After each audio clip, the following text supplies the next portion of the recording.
Fundur settur í bæjarstjórn Sveitarfélagsins Hornafjarðar þann 11. febrúar 2021 og þetta fundur númer 282. Mætt eru sá sem hér stendur, Ásgrímur Ingólfsson, einnig Ásgerður Kristín Gylfadóttir, Björgvin Óskar Sigurjónsson, Kristján Sigurður Guðnason, Páll Róbert Matthíasson, Bryndís Hólmarsdóttir, Sigrún Sigurgeirsdóttir og einnig bæjarstjórinn Matthildur Ásmundsdóttir. Starfsmaður fundarins er Bryndís Bjarnason. Fyrir fundinum liggja 17 mál, þar af 4 fundargerðir bæjarráðs og 1 fundargerð bæjarstjórnar til kynningar. Í lokin er skýrsla bæjarstjóra. Og okkur er því til setunar boðið, orðið er laust fundargerð bæjarráðs 976. Eitthvað sem óskast að taka til máls undir fundargerð bæjarráðs 976.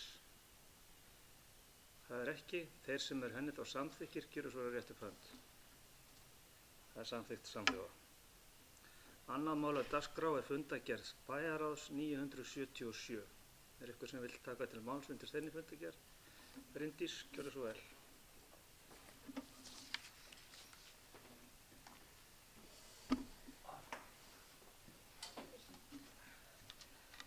Forseti, ágætu bæjarfulltrúar, ég er hérna langar til að taka til máls undir 12. lið undir fræðslu og tómstundahund. Og það er hérna smá spurning, það er hérna, þetta er alltaf eins. En það varðaði hérna samgöngunar hérna út í sveit, frístundaaksturinn og frístundaaksturinn.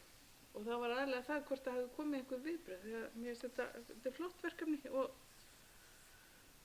að geti bætt lífsgæði fólks í dreifbýlinu vel tekst til. Takk fyrir.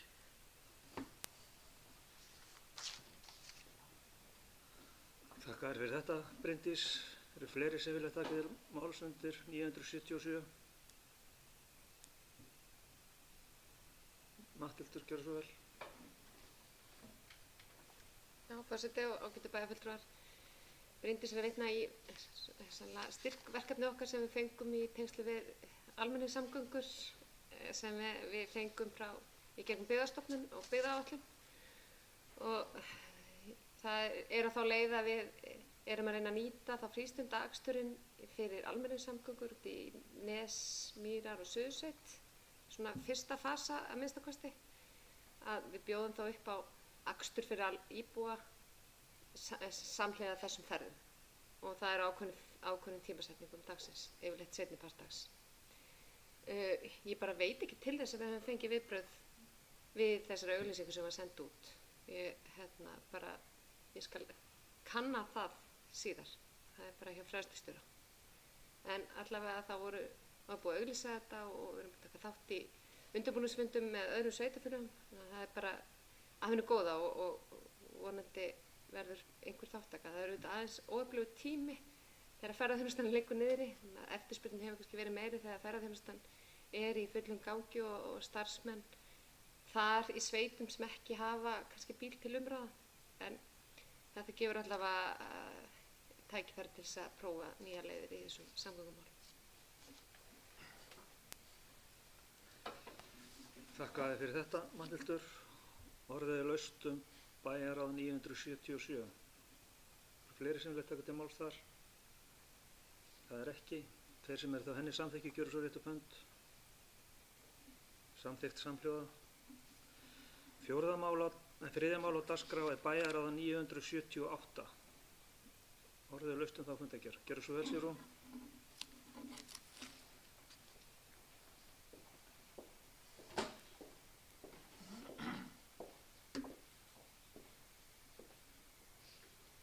Fundarstjóri og ágætu fundarmenn. Mig langar að vekja athygli á lið 6 í þessari fundargerð. Bæjarráð samþykkti að styðja við þátttakendur á námskeiði á vegum Vinnumálastofnunar færni í ferðaþjónustu. Þetta er námskeið fyrir erlenda atvinnuleitendur í sveitarfélaginu Hornafirði. En sá hópur stækkaði skyndilega þegar hrun varð í ferðaþjónustu vegna heimsfaraldurs á COVID-19. FAS ásamt Ríki vatnayfirborðs og rannsóknasetri HÍ eru þáttakendur í 3 landaverkefni sem kallast Advent eða menntun í ævintýraferðaþjónustu. Þetta er samstarfsverkefni Íslendinga, Finna og Skota. Lokaráðstefnan var haldin á netinu 6. nóvember síðastliðinn. Þar kom skýrt fram að tækifæri okkar í ferðaþjónustu felast fyrst og fremst í gæða upplifun. Góðar sögur og miðlun menningar í mögnuðu umhverfi, það er það sem við þurfum að stefna að. Þess vegna vona ég að þetta námskeið, færni í ferðaþjónustu, verði hið fyrsta af mörgum námskeiðum sem munu standa íbúum hér og starfsfólki úr greininni til boða.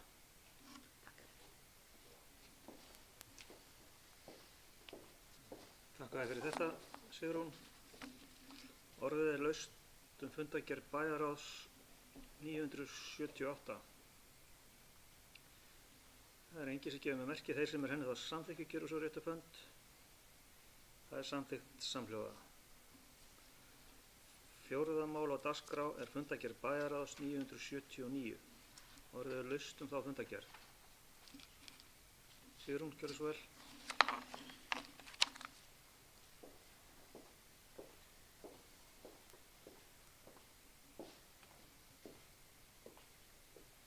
Fundarstjóri og góðir fundamenn. Mér langar að taka til máls undir 19. lið, gerð deiliskipulags í Skaftafelli. Ég fagna því að nýtt deiliskipulag fyrir Skaftafell sé komið af stað í ferli. Gestafjöldin í Skaftafelli hefur margfaldast síðan þar var stofnaður þjóðgarður fyrir rúmum 50 árum. Gestastofan í Skaftafelli var lokuð yfir veturinn fyrstu áratugina. Það er ekki fyrir árið 2009 sem hún var opin gestum á þeim árstíma. Og álag á göngustíga og aðra innviði breyttist með vaxandi fjölda ferðamanna. Og einnig þegar vetrarferðaþjónustan hófst með íshellarferðum og jöklagöngum. Það er því fagnaðarefni að unnið sé að uppbyggingu á innviðum í Skaftafelli og nýja deiliskipulagið er mikilvægur liður í því.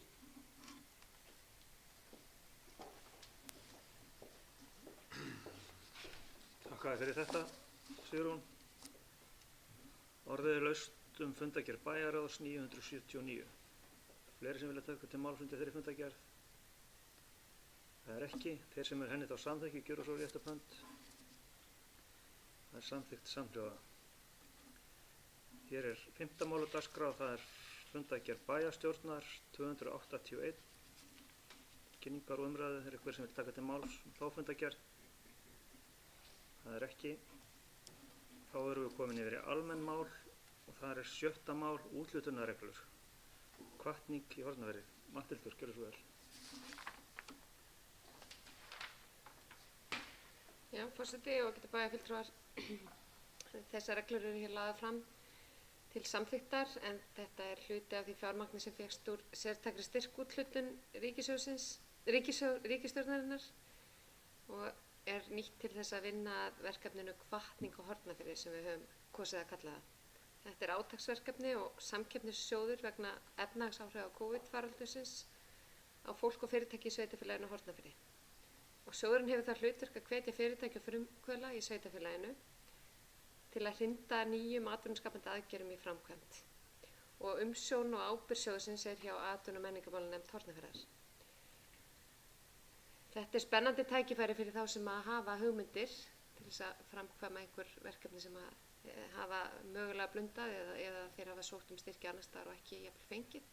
Þannig að ég hvet alla til þess að kynna sér þessar úthlutunarreglur og hvað í þessu felst og sækja endilega þegar þetta verður auglýst, vonandi bara næstu viku.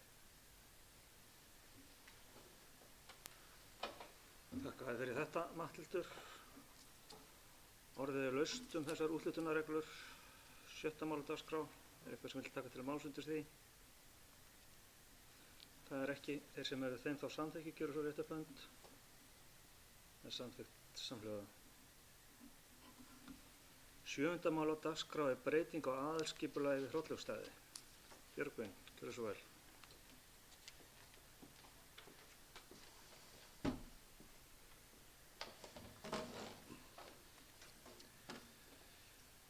Forseti, góðir bæjarfulltrúar. Lýsing vegna breytingu á aðalskipulagi við Hrollaugstaði er unnin til þess að sveitarfélagi geti boðið upp á íbúðarlóðir nærri atvinnutækifærum og möguleikum á þjónustu sveitarfélagsins við íbúa, eins og rekstur leikskóla. Ég legg til að bæjarstjórn samþykki lýsinguna og vísi henni í lögformlegt ferli.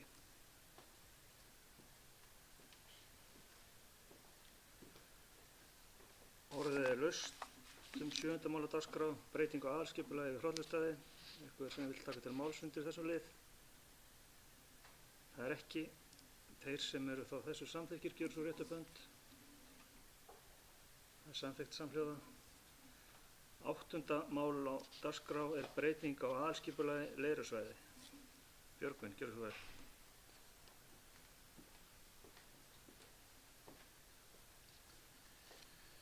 Forseti, ágætu bæjarfulltrúar.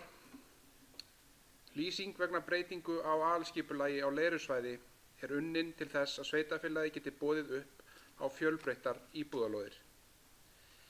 Ég legg til að bæjarstjórn samþykki lýsinguna og vísi henni í lögformlegt ferli. Takk fyrir. Þakka þér fyrir þetta, Björgvin. Orðið er laust 8. mál á dagskrá, breyting á aðalskipulagi Leirusvæði. Hvað sem vil taka til máls undir þessum lið? Það er ekki. Þeir sem eru því þá samþykki gjöra svo réttu bönd. Samþykkt samhljóða. 9. mál á dagskrá er deiluskipulag við Hrollaugstaði. Björgvin, gjörðu svo vel.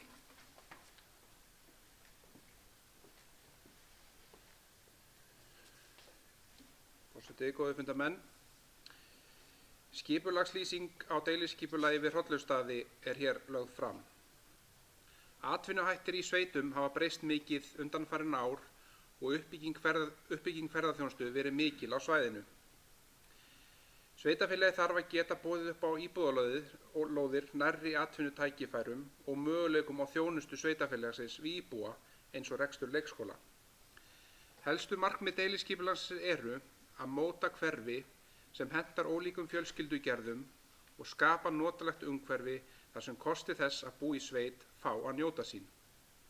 Áhersla er á notalega og mannvæna byggð sem fellur vel að núverandi byggð og skapa umgjörð og aðkomu að félagsheimilinu Hrollaugstöðum ásamt því að tryggja umferðaröryggi. Ég legg til að bæjarstjórn samþykki deiliskipulagslýsinguna og vísi henni í lögformlegt ferli. Takk fyrir.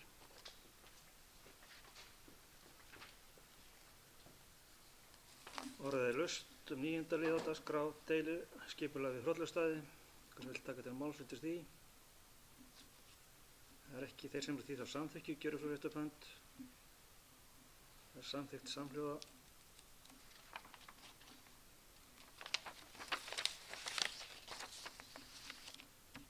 10. mál á dagskrá er deiliskipulag við Leirusvæði 2.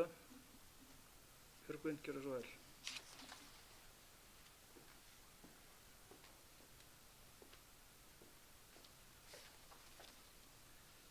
Forseti, góðir bæjarfulltrúar.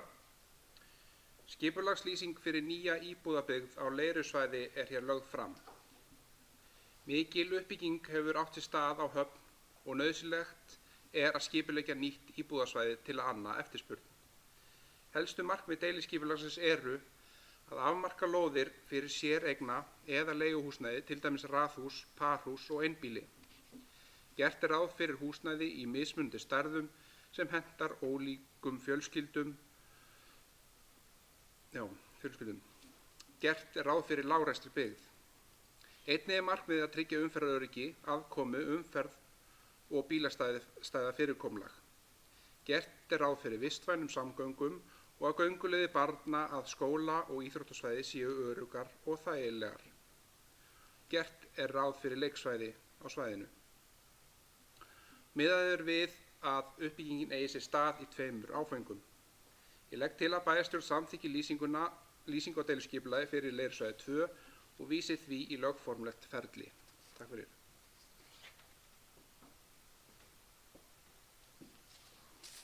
Orðið er laust 10. mál á dagskrá, deiliskipulag Leirusvæði 2. Hvað sem vil taka til máls undir þeim lið?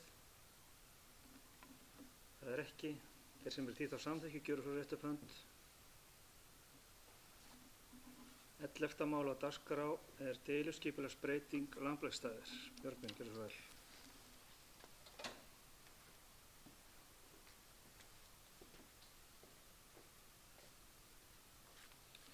Forseti, góði fundarmenn.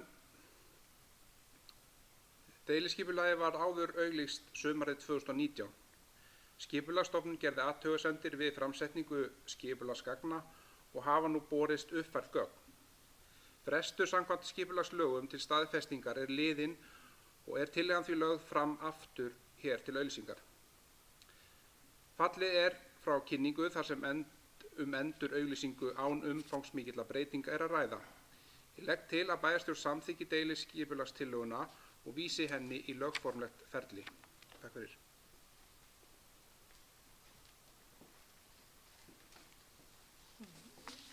Ellefta mál á dagskrá er deiliskipulagsbreyting Lamblæksstaðir. Orðið laust þetta mál. Hvers sem vill taka til máls? Það er ekki. Þeir sem því þá samþykki gjöru svo rétt upp hönd. Það er samþykkt samhljóða. 12. mál á dagskrá byggingarleyfis umsókn Hagaleira 7 einbýlishús.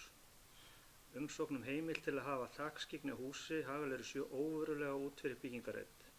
Samkvæmt framanlögðum teikningum án breytinga á deiliskipulagi samkvæmt 3. málsgrein 43. greina skipulagslaga nr. 123 frá 2010 endum óveruleg frávik að ræða sem skerði hagsmuni nágranna í engu hvað varðar landnotkun, útsýni, skuggavarpið innsýn. Staðfesting nágranna liggur fyrir. Ég legg til að bæjarstjórn samþykki að hafa þakskygni á Hagaleiru 7 óverulega út fyrir byggingarreit samkvæmt teikningum. Málið er laust þennan lið. 12. mál á dagskrá byggingarleyfis umsókn Hagaleira 7. Og sem ég vil taka til máls undir þessum lið. Það er ekki. Þeir sem því þá samþykki gjöru svo rétt upp hönd. Það er samþykkt samhljóða. 13. mál á dagskrá er byggingarleyfis umsókn Horn 1. Viðbyggingu við veitingahús. Umsókn heimild til að byggja við veitingahús á Horni í samræmi við framanlegar teikningar samkvæmt 1. málsgrein 44. greinar skipulagslaga. Ég legg til að bæjarstjórn samþykki að fallið verði frá grenndarkynningu enda varða breytingar ekki hagsmuni annarra en umsækjenda. Orðið er laust þennan lið. 13. mál á dagskrá byggingarleyfis umsókn Horn 1. Það er enginn sem gefur mér merki. Þeir sem því það samþykkir gjöru svo rétt upp hönd. Það er samþykkt samhljóða.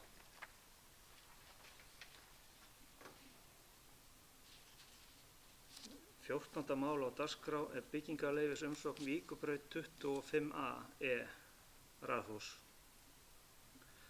Umsókn JEK byggingarleyfi þar sem óskað er eftir að breytingin innan lóðamarka milli íbúða og heimila þakskygni út fyrir byggingarreit og minni háttar breyting á byggingarrein án breytingar á deiliskipulagi samkvæmt 3. málsgrein 43. greina skipulagslaga.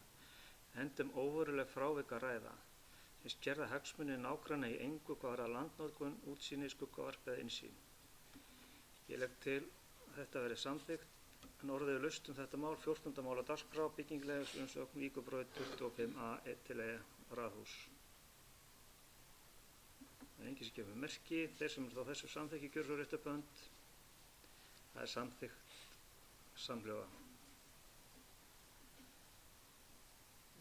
15. mál fyrirspurn til skipulagsstjóra. Umsókn heimild verði að breyta notkun húsnæði Dalbraut 4 þannig að 3 íbúðir verði húsinu í samræmi við framanlegar teikningar. Ekkert deiliskipulag er í gildi á svæðinu. Grenndarkynning hefur farið fram.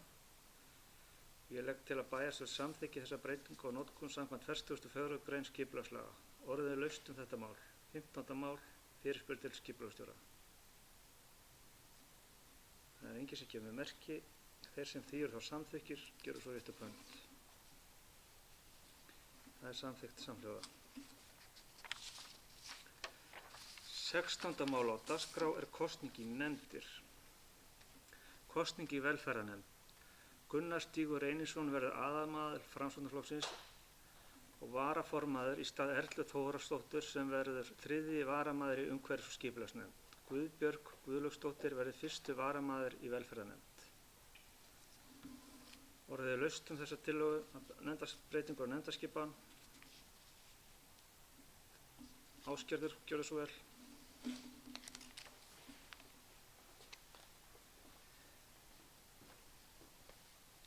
Forseti og getur bæjarfulltrúar. Það er vegna í rauninni þess að við viljum hafa jafnrétti, kynjajafnrétti í jafnréttisnefndinni. Þannig að það er nú svona hvatinn að því að þar sem að það voru 2 konur af 3 fulltrúum Framsóknarflokksins og minnihlutinn tilnefnir svo 2 konur sem aðalmenn í nefndina líka, þá þótti okkur rétt að bregðast við og breyta uppröðuninni. Þannig að það er hvatinn að þessari breytingu og gaman að segja frá því að akkurat meðan við erum hér er fyrsti fundur velferðarnefndar á 3. hæðinni hér í ráðhúsinu væntanlega. Þannig að en hérðinni frá þá verður jafnrétti í jafnréttisnefndinni.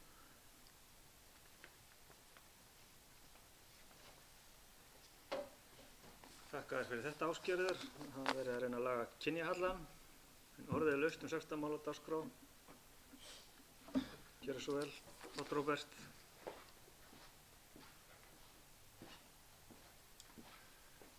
Já, forseti og ágætu bæjarfulltrúar, bara til að bregðast aðeins við þessu að þá, ef málin er nú skoða betur, að þá er það nú þannig að það er jafnmargir karlar og jafnmargar konur í nefndinni ef við tökum varamenn og aðalmenn saman, sko. En það er hægt að fara marga hringi í kringum þetta. Mér finnst þegar að vera að breyta nefndum, og sérstaklega með þessa nefnd sem er nú svona hálfgerð fagnefnd, að þá þurfum við líka að horfa í hvaða fólk velst til starfa í þessu. Það er náttúrulega hægt að leika þann leik að vera með rétta kynið sem aðalmenn og svo þann sem þú vilt fá í nefndina sem varamann. En ég sé ekki alveg stóra vandamáli við það ef það eru jafnmargir karlar og jafnmargar konur sem aðal og varamenn í viðkomandi nefnd.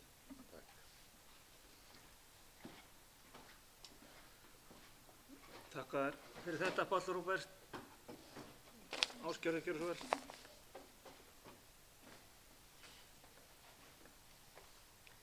Forseti, ég sem ætlaði nú ekkert að segja þessum fundi.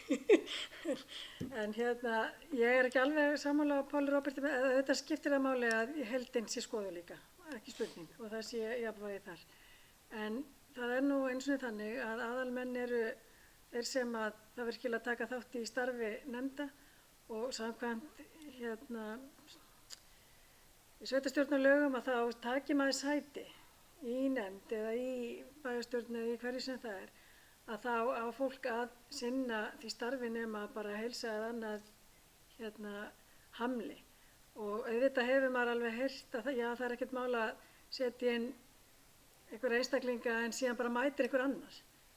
Og það er náttúrulega bara ekki, það er gegn í rauninni sveitarstjórnarlögum og því sem að fólk sem kjörnir fulltrúar þá í nefndir kvittar undir að það eigi að vinnu siðferði þar. Þannig að mér finnst, og sérstaklega kannski líka það sem að, ég man nú ekki hvernig það er með nefndirnar, en það er allavega orðið þannig í bæjarstjórn og bæjarráði að fólk er með föst laun og þar af leiðandi náttúrulega er eðlilegt að fólk sinni vinnu og sé ekki að bara að því að það hentar einhverjum öðrum að fara á fundin að út frá málefni eða hvað það er, að það sé verið að breyta því. En þetta kannski er ekki, þessi hugsun bara vaknaði hjá mig þegar Páll Róbert nefnir þetta, að það sé þá spurning að setja einstakling sem það vilt að í nefndinni sem varamann og en einhvern annan sem aðalmann. Ég geri greinarmun þarna á milli.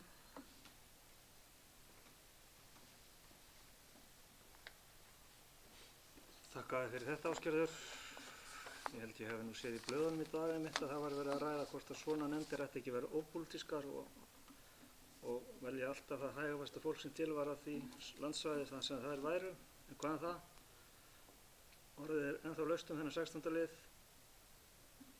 Það er ekki fleiri sem gefa mér merki, þannig að þeir sem eru þessari nefndakosningu þá samþykki gjöra svo rétt upp hönd.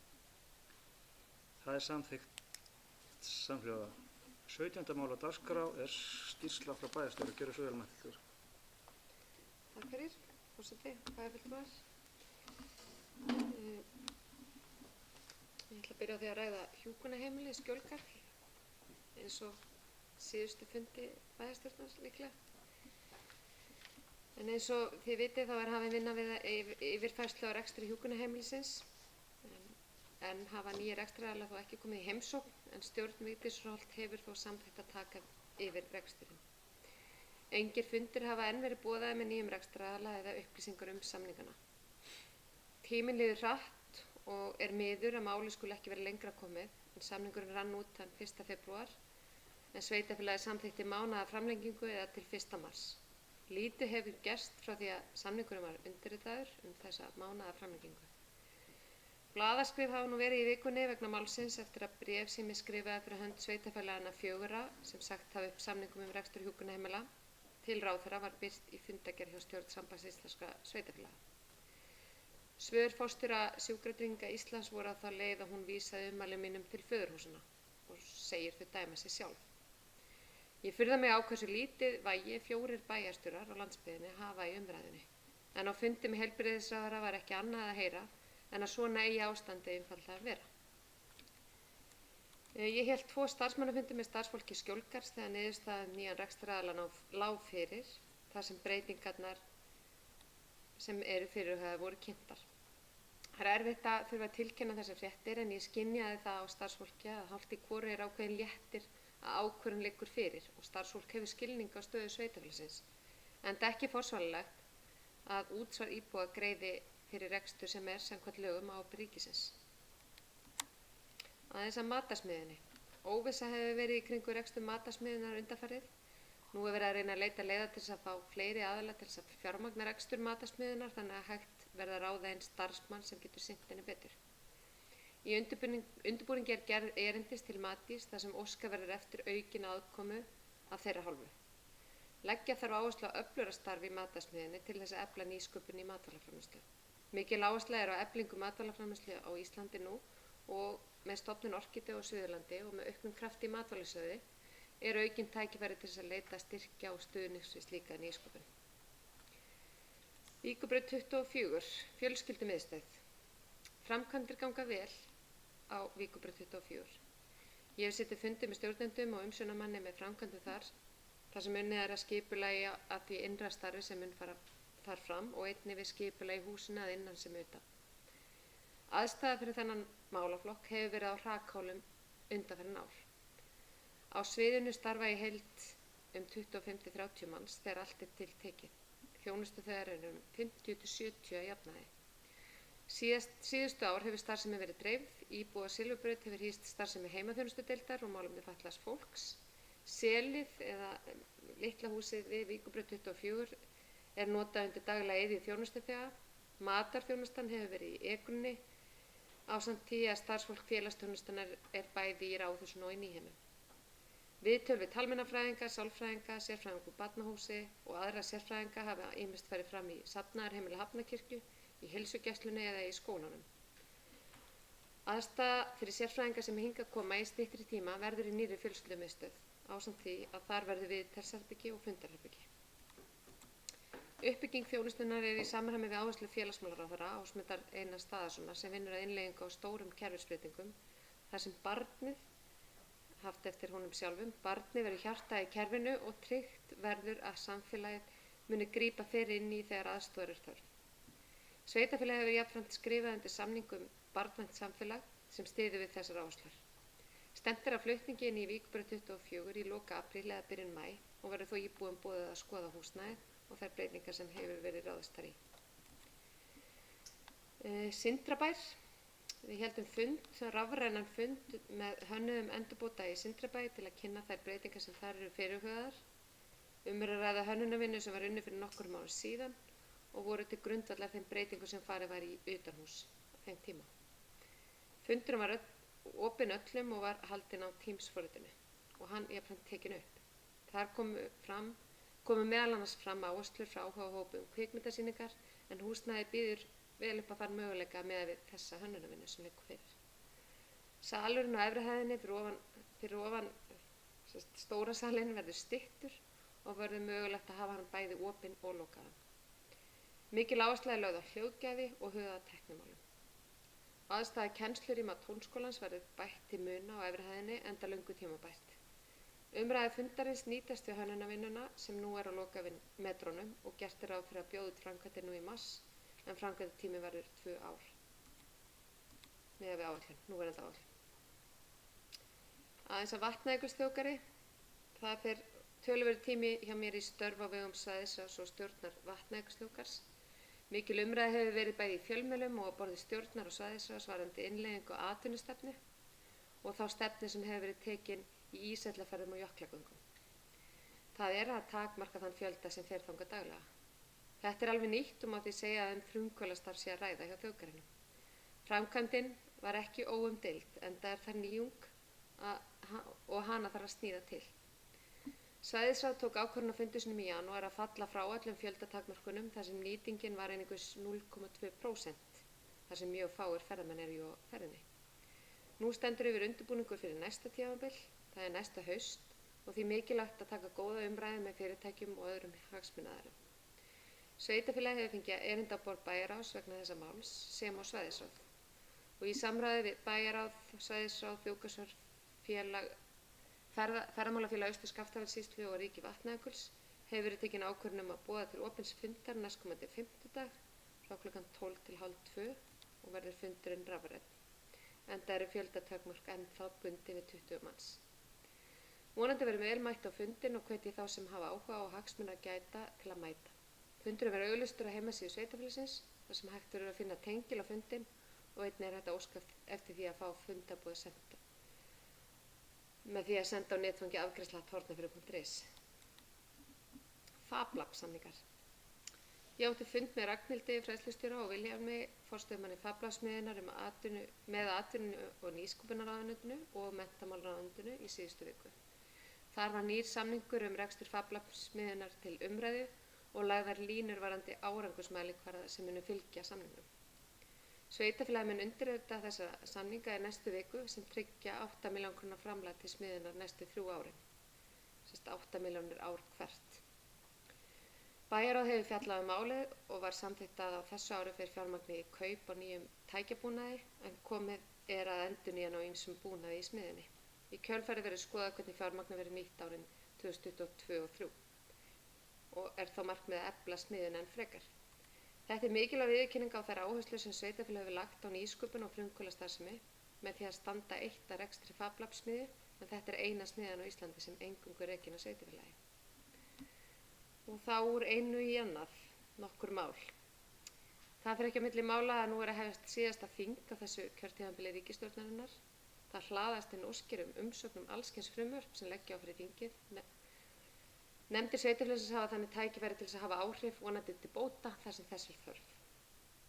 Ég vinnaði því á síðustu mánuðum að innleiða nýtt símkerfi hjá sveitarfélaginu og nú styttist ég að það geti orðið að raunveruleika. En öll símtæki höfuðtól eru nú komin í hús en við stefnum að uppsetningu í næstu eða þarnæstu viku.